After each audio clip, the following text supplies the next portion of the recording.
Hello everyone, welcome back to the channel. Financial year 24-25 में यदि आपने कोई प्रॉपर्टी जैसे कि लैंड या फिर बिल्डिंग में कोई flat, apartment, villa, commercial property sale की हुई है तो आपको आईटीआर फाइल करना मैंडेटरी है। तो प्रॉपर्टी से रिलेटेड जो ट्रांजैक्शंस होते हैं उसमें गवर्नमेंट ने बजट 2024 में 4 टाइप्स के चेंजेस किए हैं। नंबर 1 इसकी पीरियड ऑफ होल्डिंग, नंबर 2 इसके टैक्स के rates, number 3 methods of calculations and number 4 slab के रेट्स। तो इन 4 चेंजेस को इस वीडियो में आज हम कवर करने वाले हैं। दोस्तों, सबसे पहले स्टार्ट करते हैं प्रॉपर्टी पे गवर्नमेंट आपको किस तरीके से टैक्स लेती है। 2 तरीके के टैक्सेस होते हैं, एक होता है short term capital gain tax, दूसरा होता है long term capital gain tax. Short term capital gain tax तब लगाया जाता है जब आपने किसी प्रॉपर्टी को 2 साल के अंदर बेचा हो और आपको प्रॉफिट हुई हो, और long term capital gain tax तब गवर्नमेंट लेती है जब आपने उस प्रॉपर्टी को 2 साल के बाद बेचा हो और आपको प्रॉफिट हो रखी है। तो बजट 2024 में शॉर्ट टर्म कैपिटल गेन जो टैक्स लगेगा वो स्लैब रेट से लगेगा। अब ये डिपेंड करेगा कि आप अपने आईटीआर को कौन से रेजिम में फाइल करने वाले हैं। यदि आप ओल्ड टैक्स रेजिम में फाइल करेंगे तो उसके स्लैब रेट आप स्क्रीन पे देख सकते हैं, ये अप्लाई होने वाला है। यदि आप न्यू टैक्स रेजिम में फाइल करना चाहते हैं तो उसके स्लैब के रेट्स स्क्रीन पे है, इसको आप देख सकते हैं। लेकिन दोस्तों, लॉन्ग टर्म कैपिटल गेन के केस में पहले ये 20% का with indexation tax government charge करती थी, लेकिन अब इसको 12.5% विदाउट इंडेक्सेशन कर दिया गया है। तो प्रॉपर्टी पे लॉन्ग टर्म और शॉर्ट टर्म कैपिटल गेन को कैलकुलेट करने का जो मेथड है उसको भी गवर्नमेंट ने बजट 2024 में चेंज कर दिया, जिसको कि इस वीडियो में हम कवर करेंगे। अब देखिए, पहले क्या होता था कि यदि आपको प्रॉपर्टी पे शॉर्ट टर्म या लॉन्ग टर्म कैपिटल गेन होती थी, उस पर जो भी टैक्सेस बनते थे तो गवर्नमेंट 87A की रिबेट आपको देती थी, जिससे कि आप कुछ टैक्स को बचा पाते थे। इस बजट में आपको 2 रेजिम मिलेंगे, ओल्ड टैक्स रेजिम और न्यू टैक्स रेजिम, जिसमें कि ओल्ड टैक्स रेजिम में तो आप 87A की रिबेट को क्लेम कर पाएंगे, लेकिन न्यू टैक्स रेजिम में आपको क्लेम करने को नहीं मिलेगा। तो दोस्तों, चलिए स्टार्ट करते हैं किसको प्रॉपर्टी के केस में आईटीआर फाइल करना मैंडेटरी है। दोस्तों, यदि आप अपने इनकम टैक्स रिटर्न को ओल्ड टैक्स रेजिम में फाइल करने वाले हैं तो उस केस में यदि आपकी एज 60 ईयर्स के अंदर है और आपको 2,50,000 रुपये से ज़्यादा की प्रॉपर्टी बेचने पर आपको इनकम हो रखी है, यदि आप सीनियर सिटीजन है यानी कि 60 ईयर्स या उससे ज़्यादा आपकी एज है लेकिन 80 ईयर्स से कम है, और आपको प्रॉपर्टी से रिलेटेड जो भी आपको इनकम हो रखी है शॉर्ट टर्म या long term capital gain 3 lakh के ऊपर यदि जाएगी तो आपको आईटीआर फाइल करना मैंडेटरी हो जाएगा। सुपर सीनियर सिटीजन यदि आप हैं 80 ईयर्स या उससे ज़्यादा एज है तो 5 लाख के ऊपर आपकी प्रॉपर्टी से जो गेन होगी उस केस में आईटीआर फाइल करना मैंडेटरी होगा। यदि आप न्यू टैक्स रेजिम में आईटीआर फाइल करने वाले हैं तो एक फाइनेंशियल ईयर में यानी 24-25 में कुल मिला करके यदि आपका 3 लाख के ऊपर यदि गेन चली जाती है शॉर्ट टर्म या लॉन्ग टर्म कैपिटल गेन, तो उस केस में ये सभी एसएससी के ऊपर एप्लीकेबल हो जाता है, चाहे वो 60 ईयर्स के नीचे हो या सीनियर सिटीजन हो या फिर सुपर सीनियर सिटीजन हो। इन सभी पर्सन्स को इनकम टैक्स रिटर्न फाइल करना मैंडेटरी होगा। तो जैसे मान लीजिए कि आपने कोई प्रॉपर्टी 28 लाख रुपीस में आपने सेल आउट की और उसकी कॉस्ट ऑफ एक्विजिशन 15 लाख रुपए थी और आपने उस प्रॉपर्टी पे कुछ रिपेयर के भी खर्च किए लगभग 5 लाख रुपए, आपकी टोटल कॉस्ट हो गई 20 लाख रुपीस। तो शॉर्ट टर्म कैपिटल गेन को निकालने के लिए जो सेल वैल्यू है उसमें से आपको कॉस्ट और रिपेयर, इंप्रूवमेंट के कॉस्ट सब कुछ माइनस कर देना। इवन जो भी आपके ब्रोकरेज है, कमीशन है, ट्रांसफर के एक्सपेंसेस हैं, वो सब कुछ आपको माइनस करना इस सेल वैल्यू में से।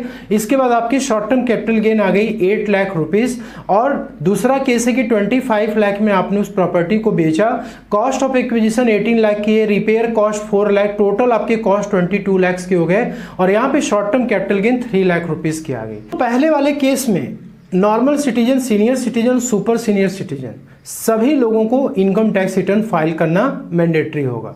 जो दूसरा वाला केस है इसमें सीनियर सिटीजन और सुपर सीनियर सिटीजन को आईटीआर नहीं फाइल करनी होगी क्योंकि ये 3 लाख रुपए है, लेकिन जो नॉर्मल सिटीजन होगा ओल्ड टैक्स रेजिम में उसको अपनी इनकम टैक्स रिटर्न फाइल करनी पड़ेगी। यदि आप न्यू टैक्स रेजिम में अपनी आईटीआर को फाइल करते हैं वहां पे लिमिट कितने की थी? 3 लाख रुपीस की थी। तो सेकेंड केस में तो आईटीआर नहीं फाइल करना होगा, लेकिन पहले वाले केस में सभी सिटीजन को आईटीआर फाइल करना मैंडेटरी होगा। अब दोस्तों, यहां पे क्या होता है क्वेश्चन कि यदि हमारी इनकम बेसिक एग्जेम्पशन लिमिट के नीचे है तो उस केस में क्या हमें ITR फाइल करना मैंडेटरी होगा? इंपॉर्टेंट क्वेश्चन है, क्योंकि कभी कभी प्रॉपर्टी में आपको लॉसेस भी हो जाते हैं, कभी कभी प्रॉफिट आपकी बहुत कम हो जाती है, तो क्या फिर भी आपको इनकम टैक्स रिटर्न फाइल करना मैंडेटरी होगा? यदि आपकी शॉर्ट टर्म या long term capital gain in basic assumption limit के नीचे है तो आपको इनकम टैक्स रिटर्न नहीं फाइल करना है, लेकिन इन दो केसेस में आपको ITR फाइल करना मैंडेटरी होगा। तो सबसे पहला कंडीशन क्या है कि आपने प्रॉपर्टी बेचा, उस पर यदि आपका TDS कट गया है, क्योंकि नॉर्मली 50 लाख या उससे ज़्यादा की यदि आपकी सेल वैल्यू होती है तो उस पर 1% का TDS सेक्शन 194IA में जो सामने वाली पार्टी बायर है वो डिडक्ट करती है और गवर्नमेंट को डिपॉजिट करती है। तो यदि आपने 50 लाख की प्रॉपर्टी या उससे ज़्यादा की बेची है तो एक रफली देखा जाए तो 1% के रेट से 50,000 का TDS आपका जमा हो गया। तो दोस्तों यदि आपका TDS जमा हो गया, इवन कि आपको प्रॉपर्टी में लॉस हो गया या फिर आपकी प्रॉफिट बहुत कम हो गई, जो कि बेसिक एजम्पशन लिमिट जो आप यहाँ पे देख रहे हैं उसके नीचे है, तो आपको income tax return compulsorily file करना पड़ेगा। दूसरा यह है कि आपका लॉन्ग टर्म कैपिटल गेन हुआ जिसमें कि बजट के पहले 20% का रेट था, जो कि गवर्नमेंट ने इसको चेंज करके 12.5% कर दिया, तो उस केस में आपको ITR फाइल करना मैंडेटरी हो जाएगा। लॉन्ग टर्म कैपिटल गेन का जो मेथड ऑफ कैलकुलेशन था गवर्नमेंट ने उसको चेंज कर दिया। तो देखिए यहाँ पे LTCG के केस में कोई रेजिडेंट पर्सन या फिर नॉन रेजिडेंट है, उसने यदि प्रॉपर्टी को 23 जुलाई 2024 के पहले उसने सेल आउट किया, तो दोस्तों यहाँ पे यदि आपने 23 जुलाई 2024 के पहले आपने कोई प्रॉपर्टी बेची हुई है तो उस केस में सेल वैल्यू में से आपको index cost of acquisition minus करना है, क्योंकि उसके पहले क्या था, इंडेक्सेशन की बेनिफिट आपको मिलती थी। तो यहाँ पे जो भी लॉन्ग टर्म कैपिटल गेन आएगा वो 20% के रेट से टैक्सेबल होगा। लेकिन आपने उस प्रॉपर्टी को 23 जुलाई 2024 के बाद आपने बेचा है, आपने उस प्रॉपर्टी को एक्वायर कब किया था? यदि आपने उस प्रॉपर्टी को 23 जुलाई 2024 के पहले आपने एक्वायर किया था तो यहाँ पे रेजिडेंट को दो ऑप्शन दिए गए। पहला बोला गया कि आप सेल में से इंडेक्स कॉस्ट ऑफ एक्विजिशन को माइनस करो और आपकी जो भी लॉन्ग टर्म कैपिटल गेन आ गई उस पर 20% के रेट से आप टैक्स कैलकुलेट कर लो। दूसरा ये था कि सेल में से कॉस्ट ऑफ एक्विजिशन, क्योंकि बजट के बाद इंडेक्सेशन की बेनिफिट प्रॉपर्टी की पे खत्म कर दी गई थी, तो दूसरा कैलकुलेशन विदाउट इंडेक्सेशन आपको कैलकुलेट करना है। सेल में से सिर्फ कॉस्ट ऑफ एक्विजिशन माइनस करना है। इवन कि आपने उस प्रॉपर्टी को 15 साल पहले या 20 साल पहले आपने खरीदा हुआ है, सिर्फ आपको कॉस्ट ही माइनस करना है। तो आपकी LTCG जो आएगी उसमें 12.5% के रेट से टैक्स कैलकुलेट आप करेंगे। इन दोनों में से जो भी आपका कम होगा वो आपकी बेनिफिट होगी, यानी उसके अकॉर्डिंग आपको टैक्स का पेमेंट करना होगा। ये जो ऑप्शन था सेलेक्ट करने के लिए ये नॉन रेजिडेंट को अवेलेबल नहीं किया गया। इसके बाद यदि आपने इस प्रॉपर्टी को 23 जुलाई के बाद आपने सेल किया, लेकिन उसको एक्वायर भी आपने 23 जुलाई के बाद ही आपने किया है, तो ऐसे केस में फिर इंडेक्सेशन की बेनिफिट आपको नहीं मिलेगी। जो भी आपकी LTCG आएगी वो 12.5% के फ्लैट रेट से टैक्सेबल होगी। सबसे पहला केस देखते हैं इंडेक्सेशन बेनिफिट का। आपने प्रॉपर्टी को 23 जुलाई 2024 के पहले आपने बेच दिया है और उसकी सेल वैल्यू मान लीजिए 45 लाख की थी और index cost of acquisition 35 lakh की आई, और आपने उस प्रॉपर्टी पे रिपेयर करने के लिए, इंप्रूवमेंट कराने के लिए आपने 5 लाख रुपए भी खर्च किए थे पहले, तो दोनों मिलाकर के 40 लाख की आपकी टोटल कॉस्ट आ जाती है। यहाँ पे LTCG आपका कितना आ गया, 5 लाख रुपीस आ गया। और यहाँ पे जो सेकेंड सिनारियो था कि आपने प्रॉपर्टी को 23 जुलाई 2024 के बाद आपने बेचा है, तो यहाँ पे सेल वैल्यू और कॉस्ट ऑफ एक्विजिशन ही केवल माइनस होगा, ठीक है, और रिपेयर कॉस्ट, तो cost of acquisition repair cost 33 lakh rupees आ गया, और इस सेल में से आप माइनस करेंगे तो आपकी LTCG कितनी आ गई, 12 लाख की रुपीस की आ गई। तो दोस्तों यहाँ पे LTCG 5 लाख का आ रहा है, यहाँ भी LTCG 12 लाख का आ रहा है। तो मेथड ऑफ कैलकुलेशन चेंज हो चुका है, लेकिन LTCG आपकी बेसिक एग्जेम्पशन लिमिट के ऊपर क्रॉस कर चुकी है, तो यहाँ पर भी आपकी income tax return mandatorily file की जाएगी। तो यहाँ पर पहले आपको कैलकुलेट करना है 20% के रेट से, तो 5 लाख आ गया, इस पे 20% आपने निकाला, 1 लाख का LTCG आ गया। दूसरा विदाउट इंडेक्सेशन 12 लाख आपकी LTCG आई, तो इस पर 12.5% आपको कैलकुलेशन करना है। अब इन दोनों को आपको क्या करना है, कंपैरिजन करना है। तो आप देख सकते हैं कि इंडेक्सेशन बेनिफिट जो आपको मिल रही है उसमें आपको फायदा हो रहा है। 1 लाख ही यहाँ पे टैक्स देना है, यहाँ पे तो 1.5 लाख देना है। तो आप इस वाले ऑप्शन के साथ आप जा सकते हो। और पहला जो केस है कि आपको इनकम टैक्स रिटर्न कब नहीं फाइल करना है, मतलब ITR आपको कब नहीं फाइल करना है। तो यहां पर है कि यदि आपकी लॉन्ग टर्म और short term capital gain basic exemption limit तक आती है, और दूसरा आपकी जो प्रॉपर्टी सेल वैल्यू है वो 50 लाख के नीचे यदि आती है, तो इस केस में आपको ITR फाइल करना मैंडेटरी नहीं होगा। तो सबसे पहले कैलकुलेशन करेंगे कि आपको इनकम टैक्स रिटर्न कब नहीं फाइल करना है। तो यहाँ पर आप इनकम टैक्स के पोर्टल पे आएंगे, बहुत ही अच्छा कैलकुलेटर है, आप इससे अपनी टैक्स की प्लानिंग कर सकते हैं। यहाँ पे असेसमेंट ईयर 25-26 आपको सेलेक्ट करना है। न्यू टैक्स रिजीम का पहले कैलकुलेशन देखेंगे, और यहाँ पे देखिए बिलो 60 ईयर्स मतलब नॉर्मल सिटीजन के लिए हम कैलकुलेशन कर रहे हैं। आप यदि सीनियर सिटीजन या सुपर सीनियर सिटीजन, तो आपको सिंपली इस पर क्लिक करना है और अपना कैलकुलेशन आपको करना है।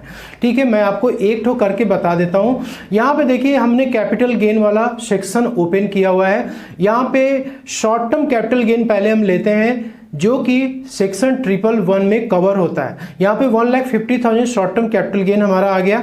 इसके बाद अब आते हैं लॉन्ग टर्म कैपिटल गेन के केस में। तो देखिए पहले क्या था, बजट के पहले यहाँ पे 20% का रेट एप्लीकेबल था विद इंडेक्सेशन बेनिफिट। यहाँ पे मान लेते हैं 80,000 रुपीज हमारा गेन आया, ठीक है, जिसपे कि 20% का रेट एप्लीकेबल है। या कुछ प्रॉपर्टी ऐसी होगी जो कि हमने 23 जुलाई 2024 के बाद सेल आउट किया, उस केस में हमें 2 ऑप्शन मिले। तो 12.5% का जो रेट है उसमें हमको फायदा ज्यादा मिला।